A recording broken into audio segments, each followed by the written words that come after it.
से सड़िया, सैया ले ले या सूरत से सड़िया।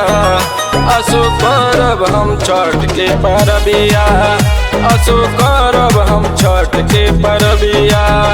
राजा ले ले या लाल पीला सड़िया, राजा ले ले या लाल पीला सड़िया। असो करब हम छठ के परबिया, असो करब हम छठ के परबिया।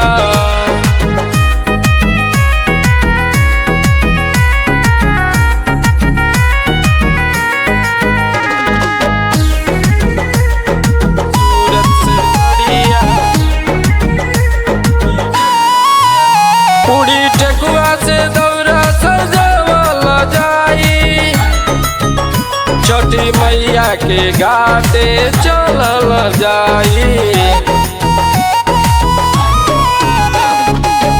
छठी मैया के श्रद्धा से पूजल जाई, सूरज बाबा के अर्घ दिहल जाई।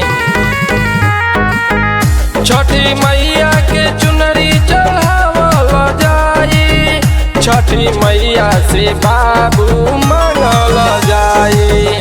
राजा ले ले या लाल पीला सड़िया, सैया ले ले या सूरत से सड़िया। असो करब हम छठ के परबिया, असो करब हम छठ के परबिया। सैया ले या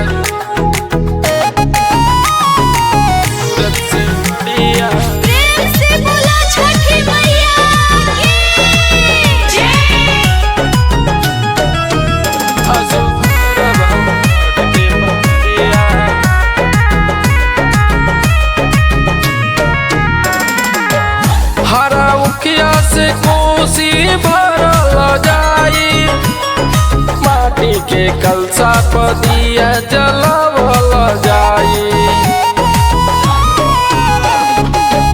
छठी मैया के फूल माला अक्षत चढ़ावल जाई, सूरज बाबा के जलवा से मनावल जाई।